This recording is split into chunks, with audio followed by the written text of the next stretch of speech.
Hello students, welcome back.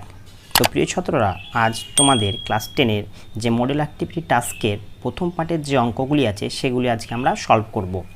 তাহলে প্রথম নোটটা কোশ্চেনটা বলে দিয়েছিল ax square plus bx plus c is equal to 0, যেখানে a b বাস্তব, a নট ইকুয়াল টু 0। সমীকরণের বীজদ্বয় সমান হওয়ার শর্ত। তাই এই সমীকরণ বীজদ্বয় সমান হওয়ার শর্তটা কি আমরা সেটাকে আমাকে বলতে হবে। তাহলে আমরা প্রথমে লিখব ax square plus bx plus c is equal to 0 সমীকরণের নিরূপক হলো বি স্কোয়ার মাইনাস 4ac। তাহলে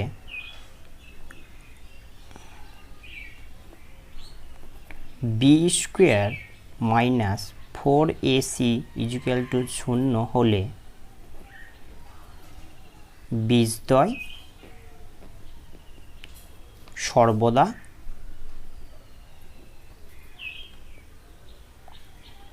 সমান হবে। এটা আমাদের অ্যান্সার। বলছে একটি বৃত্তের ব্যাসার্ধের দৈর্ঘ্য 10 সেন্টিমিটার এবং ওই বৃত্তের একটি জ্যায়ের দৈর্ঘ্য 12 সেমি হলে বৃত্তের কেন্দ্র থেকে জ্যায়ের দূরত্ব কত? তাহলে যদি আমরা মনে মনে একটা বৃত্ত আঁকি,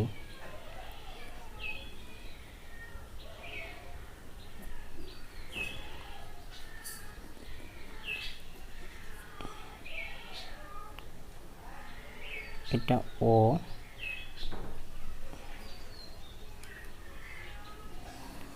দেখো বলেছে একটি বৃত্তের দৈর্ঘ্য ব্যাসার্ধের দৈর্ঘ্য 10 সেন্টিমিটার। তাহলে এটা 10 সেন্টিমিটার ব্যাসার্ধ নিলাম, 10 সেন্টিমিটার। বৃত্তের একটি জ্যায়ের দৈর্ঘ্য 12 সেন্টিমিটার, অর্থাৎ এ বি টোটালটা জ্যাটা হচ্ছে 12 সেন্টিমিটার। তাহলে বলছে বৃত্তের কেন্দ্র থেকে জ্যায়ের দূরত্ব কত? বৃত্তের কেন্দ্র থেকে জ্যায়ের দূরত্ব কত? তাহলে এইখানে দেখো জ্যাটা এ বি সমান 12 সেন্টিমিটার বলে দিয়েছে, এ বি সমান 12 সেন্টিমিটার। তাহলে এ বিটাকে আমরা কি এইভাবে ভাঙতে পারি না? এডি সমান বিডি। তাহলে তো আমরা 6 6 করে 12 পেয়ে যাব, দুটো ভাঙলে। তাহলে এটা সমান আমরা 6 সেন্টিমিটার লিখতে পারবো। তাহলে অঙ্কটা আমাদের এইভাবে করতে হবে, এ বি জ্যা এর দৈর্ঘ্য সমান সমান 12 সেন্টিমিটার, এ বি সমান 12 সেন্টিমিটার বলে দেওয়া হয়েছে। তারপরে ব্যাসার্ধ যদি ব্যাসার্ধ আমাদের বলেছে ও এটা আমাদের ব্যাসার্ধ। তাহলে কত বলেছে? 10 সেন্টিমিটার। তাহলে মনে করি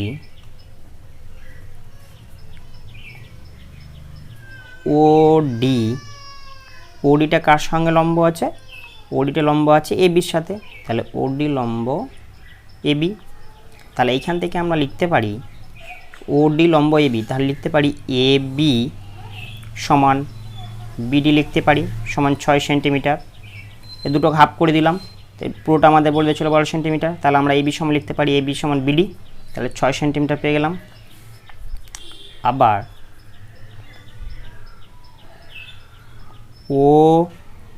ও এ ডি, দেখো ও এ ডি একটা সমকোণী ত্রিভুজ হচ্ছে। সমকোণী ত্রিভুজে থেকে পাই, সমকোণী ত্রিভুজে কী পাচ্ছি আমরা না, ও এ স্কোয়ার সমান সমান পাচ্ছি আমরা O D square plus AD square, O D square plus AD square. দেখো ও ডি এডি এটা অতিভুজ স্কোয়ার সমান লম্ব স্কোয়ার প্লাস ভূমি স্কোয়ার। তাহলে আমরা ও এ সমান কত পেয়েছিলাম না 10 সেন্টিমিটার। তাহলে 10 স্কোয়ার, ওডি আমরা জানি না, প্লাস আর এডি অর্থাৎ এডিটা আমি পেয়েছিলাম 6 সেন্টিমিটার। তাহলে 100 ওডি আমরা জানা নেই, আর এটা 36। দেন আমরা ও ডি স্কোয়ার সমান সমান 100 মাইনাস 36 এটা লিখতে পারবো। তাহলে এটা হবে 64। দেন ওডি সমান সমান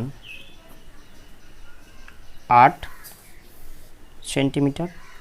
অতএব বৃত্তের কেন্দ্র থেকে জ্যা এর দূরত্ব 8 সেন্টিমিটার। এটা আমাদের অ্যান্সার। তিনেরটা আমাদের বলছে দুটি ঘনকের আয়তন অনুপাত 1:8 হলে ঘনক দুটি সমগ্র তলের ক্ষেত্রফলটা কত হবে। তাহলে আমাদের বলেছে দুটি ঘনকের আয়তন অনুপাত, দুটি ঘনকের আয়তনের অনুপাত 1:8 এটা আমাদেরকে বলে দিয়েছে। তাহলে ধরি বা মনে করি ঘনক দুটির প্রতিটি বাহুর দৈর্ঘ্য, প্রতিটি বাহুর দৈর্ঘ্য, তাহলে একটাকে মনে করলাম x1 একক আর একটাকে মনে করলাম x2 একক। তারপরে আমরা যেটা আমাদের শর্ত বলেছে যে ঘনক দুটি সমতলের ক্ষেত্রফল অনুপাত কত হবে, তাহলে শর্ত অনুযায়ী বা প্রশ্ন অনুসারে x1 কিউব ঘনক বলেছে যেহেতু, তাহলে x2 কিউব সমান সমান 1:8। তাহলে এটাকে যদি আমরা ক্যালকুলেট করি x1 cube by x2 cube সমান সমান 1/8 সমান সমান 1/2, তার কিউব এটাও লিখতে পারি, যেহেতু 1/2 এর কিউব 8 লিখতে পারি। তারপরে আমরা x1 বাই x2 তার কিউব যদি করি তাহলে এটাকে আমরা 1/2 লিখে তার কিউব করতে হবে। তাহলে x1 বাই x2 যদি করি তাহলে 1/2 আসছে। অতএব x1 অনুপাত x2 সমান 1:2। অতএব ঘনক দুটির সমগ্র তলের ক্ষেত্রফলের অনুপাত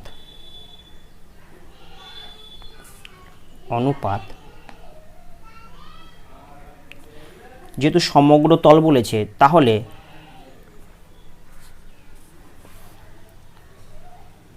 6x অনুপাত 6x2 স্কোয়ার, এটা আমরা পেয়ে যাব। একটি বাহুর দৈর্ঘ্য সমান বাহু স্কোয়ার আর সমগ্র 6টি, তাহলে আমরা 6 আমরা লিখতে পারি আমরা। তাহলে এইটা সমান x1 বাই x2 স্কোয়ার। তাহলে যদি আমরা ক্যালকুলেট, তাহলে x1 x2টা আমরা কত পেলাম 1/2 এর স্কোয়ার, তাহলে 1/4। তাহলে 1:4, এটাই আমাদের অ্যান্সার। 4 দাগেরটা বলছে 400 টাকার 2 বছরের সমূল চক্রবৃদ্ধি 441 টাকা হলে বার্ষিক শতকরা চক্রবৃদ্ধি সুদের হার কত। 400 টাকার 2 বছরের সমূল চক্রবৃদ্ধি সুদ 441 টাকাটা আমাদেরকে বলে দিয়েছে। তাহলে আমরা ফর্মুলা জানি, অতএব আসল পি সমান 400 টাকা আর সময়টা বলে দিয়েছে সময় ইকুয়াল টু এন দ্বারা ডিনোট করে আমরা 2 বছর, তাই তো।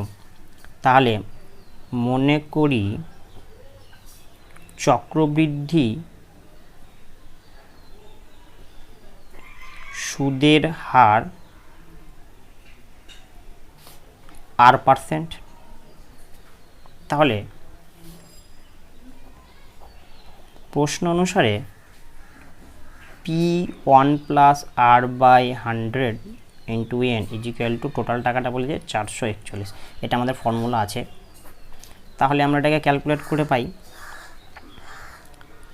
401 প্লাস r/100 আর সময়টা হচ্ছে 2 বছর। এবার 1 প্লাস r/100 স্কোয়ার সমান সমান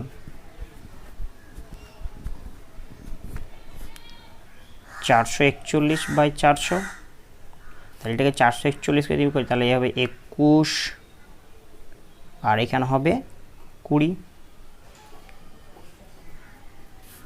তারপরে যদি আমরা এটাকে করি 1 + r/100 সমান সমান 21/20 লিখতে পারি, স্কোয়ার উঠে গেল। পরে আমরা এটাকে করতে পারি r/100 বাই সমান 21/20 - 1। তাহলে এটাকে আমরা লসাগু করি, লসাগু করে আসবে 20 লসাগু, তাহলে 20 লসাগু 20 × 20 - 20 সমান 1/20। এটা আমাদের আসলো। অতএব r সমান 100/20, তাহলে 2 শূন্য কেটে গেল, 2 করতে 5 সমান সমান 5। তাহলে এটা হবে, অতএব বার্ষিক চক্রবৃদ্ধি সুদের হার 5%। এটা আমাদের অ্যান্সার। নেক্সট আমরা 5 দাগেরটা করব। 5 দাগেরটা বলছে x, y, x, 12, y, 27 ক্রমিক সমানুপাতি হলে x ও y এর মান নির্ণয় করো। ক্রমিক সমানুপাতি পরপর সমানুপাতি বলে দিয়েছে, আর x এর মানটা এখান থেকে আমাদেরকে বের করতে হবে। তাহলে এখানে আমি বলেছি x, 12, y, 27 ক্রমিক সমানুপাতি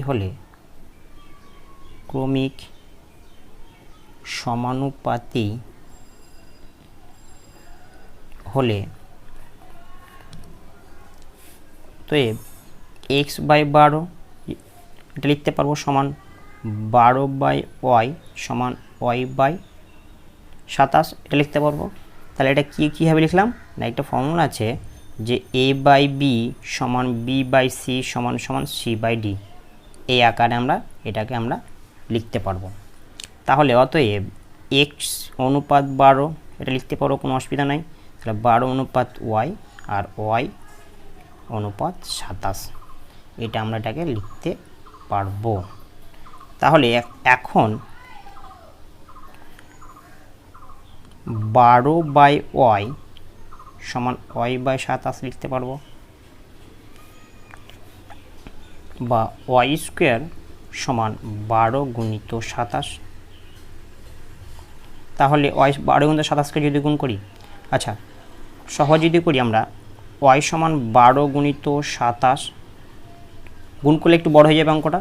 তাহলে আমরা শর্টে করব y সমান, দেখো এর আগে আমরা দেখেছি 12কে যদি আমরা ভাঙি তাহলে পাবো আমরা 3 × 2 × 2, 3 × 2 = 6, 6 × 2 = 12।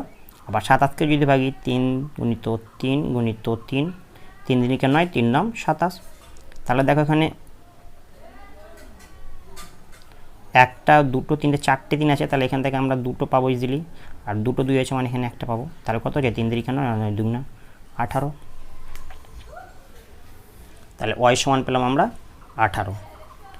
আবার x/12 একটা আছে, তাহলে x/12 সমান 12/y। এবার y এর মানটা আমরা বের করতে হবে। তাহলে y এর মানটা যদি আমি বার করি, x সমান, তাহলে x সমান হবে 12 × 12/18, মানটা পুট করে দিলাম। তাহলে 3 করতে 3 × 6 = 18, 3 × 4 = 12, 6 × 2 = 12, তাহলে 4 × 2 = 8। অতএব x সমান 8 আর y সমান 18, এটা আমাদের অ্যান্সার। নির্ণয় x এর মান x সমান 8, y সমান 18, এটা হয়ে গেল আমাদের অ্যান্সার। 6টা বলেছে 0 কেন্দ্র বৃত্তের AB একটি ব্যাস C বৃত্তে অবস্থিত একটি বিন্দু, কোণ OBC 60 ডিগ্রি হলে OCA কত।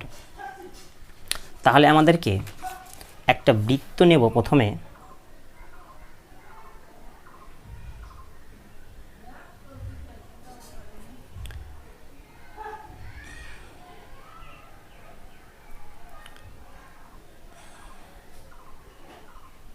একটা ব্যাস,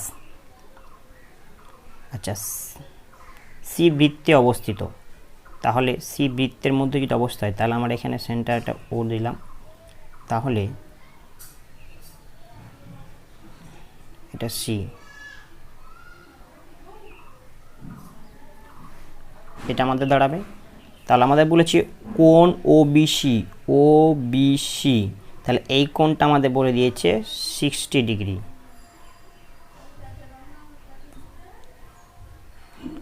ওসিএ, ওসিএ আমার এই কোণটা চেয়েছে, তাহলে আমরা এটা লিখতে পারি যেহেতু দেখো দুটো বৃত্ত এখানে পাচ্ছি না, এখানে হবে একই বৃত্তের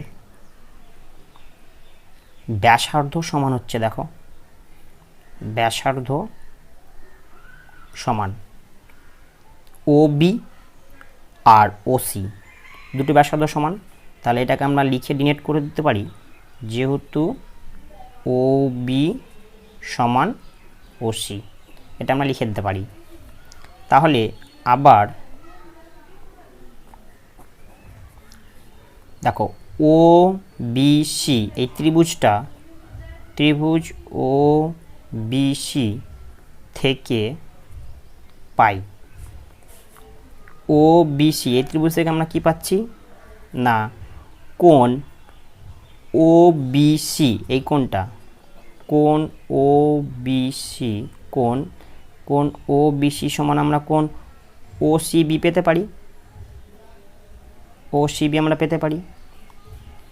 তাহলে আমাদের ও সিবিটা কত বলেছে, ও সিবিটা বলে দিয়েছে 60 ডিগ্রি। এখন দেখো এসিবি একটি অর্ধবৃত্তস্থ কোণ, অর্ধবৃত্তস্থ কোণ জেনে রাখবে, অর্ধবৃত্তস্থ কোণ এক সমকোণ 90 ডিগ্রি হবে। অর্ধবৃত্তস্থ কোণ এক সমকোণ অর্থাৎ সমকোণ। তাহলে আমরা কোণ এসিবি সমান 90 ডিগ্রি লিখতে পারি যেহেতু অর্ধবৃত্তস্থ কোণ। তাহলে অতএব দেখো এই কোণটা দেখো এসিবি থেকে যদি আমরা ও সিবি বাদ দিই তাহলে তো আমরা ও সি এই কোণটা পেয়ে যাব। তাহলে ও সি এ সমান, তাহলে এটা এ সিবি মাইনাস ও সিবি সমান ও সি এ, এটা আমরা পেতে পারি। তাহলে এসিবি কোণ 90 ডিগ্রি আর ওসিবি কোণ 60 ডিগ্রি, তাহলে কত পেলাম 30 ডিগ্রি। অতএব কোণ ও সি এ সমান 30 ডিগ্রি, এটা আমাদের অ্যান্সার। এটা অ্যান্সার চেয়েছিল আমাদের। সাতেরটা আমাদের বলছে একটি ঘনকের প্রত্যেকটি ধারের দৈর্ঘ্য 50% বৃদ্ধি পেলে ঘনকটির সমগ্রতলের ক্ষেত্রফলের শতকরা কত বৃদ্ধি পাবে। বলছে প্রত্যেকটি ধারের দৈর্ঘ্য 50% বৃদ্ধি পেলে। তাহলে মনে করি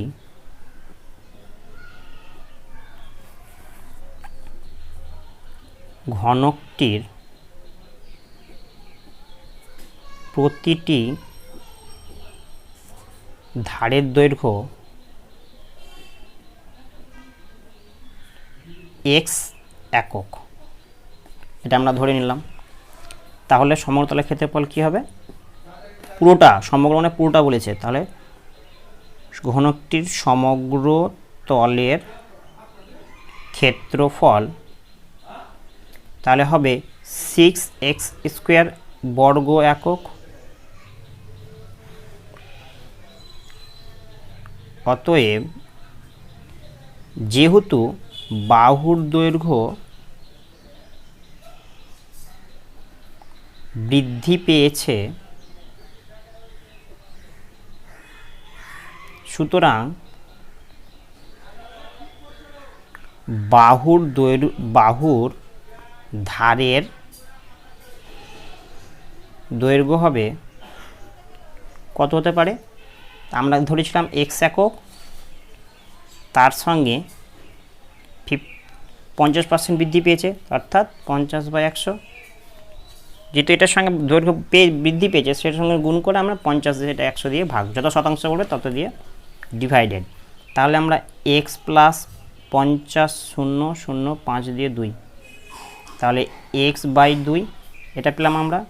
তাহলে লসাগু করতে 2x প্লাস x সমান 3x/2 বর্গ একক, এটা আমরা পেলাম। এবার বলেছে আবার সমগ্র তলটির ক্ষেত্রফল আমাদেরকে বের করতে হবে। তাহলে আবার ঘনকটির সমগ্র তলের ক্ষেত্রফল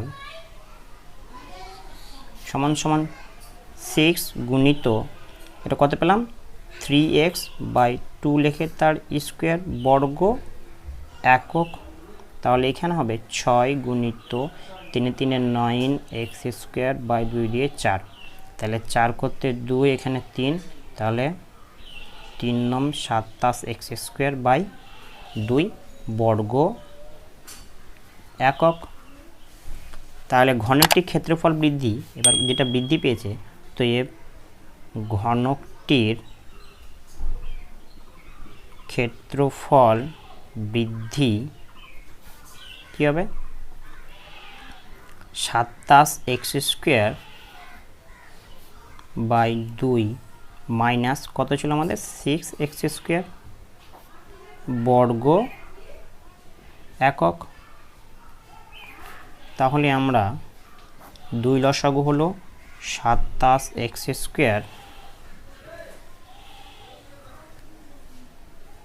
মাইনাস 12 x² বর্গ একক।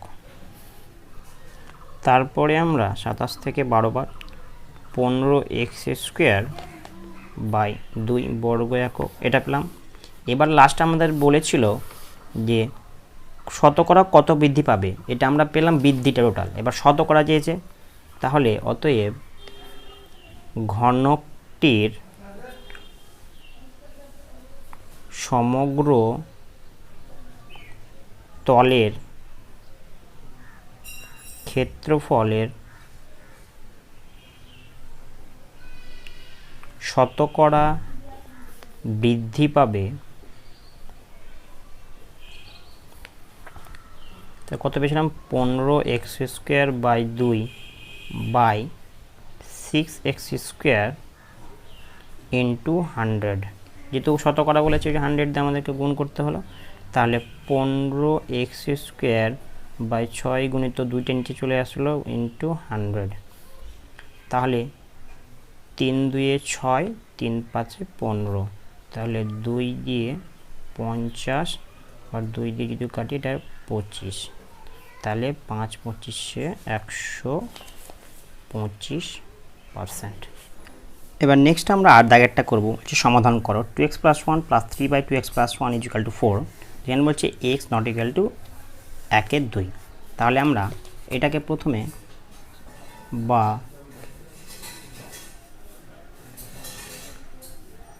এটাকে আমরা প্রথমে 2x + 1 + 3/2x + 1 = 4 এটা লিখে নেব। দেন আমরা এটাকে লসাগু যদি করি 2x + 1, তাহলে গিয়ে দাঁড়াচ্ছে 2x + 1 তার স্কোয়ার, দুটো আছে এই জন্য, প্লাস এটা একই থাকছে, তাহলে 3 = 4। তাহলে আমরা এটা দেখো a + b whole square formula 4 লিখেছে, তাহলে 2 × 4x² + 4x + 1 + 3 থেকে গেল, আর নিচে 2x + 1 = 4। তারপরে দেখো 4x² + 4x + 3 এর একে 4 সমান সমান আমরা গুণ করে 4 দুগুণা না গুণ করলে হবে, তাহলে 4 2x + 1। তাহলে যদি আমাদেরকে 4টা কমন নিই, তাহলে থাকছে x² + x + 1 বাই নিচে থাকছে 2x + 1 সমান 4, বা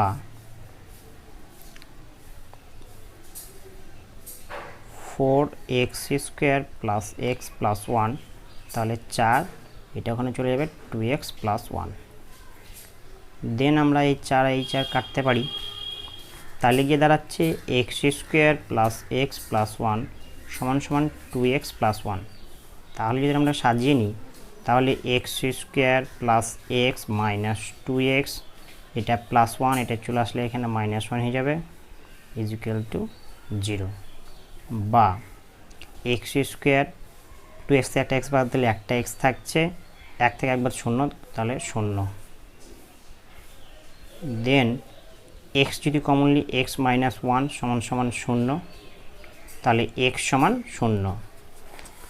আর x মাইনাস 1 সমান সমান যদি 0 হয়, তাহলে x সমান 1। অতএব নির্ণেয় সমাধান x সমান 0 আর x সমান 1, এটাই আমাদের অ্যান্সার। আজ এই পর্যন্তই, ধন্যবাদ।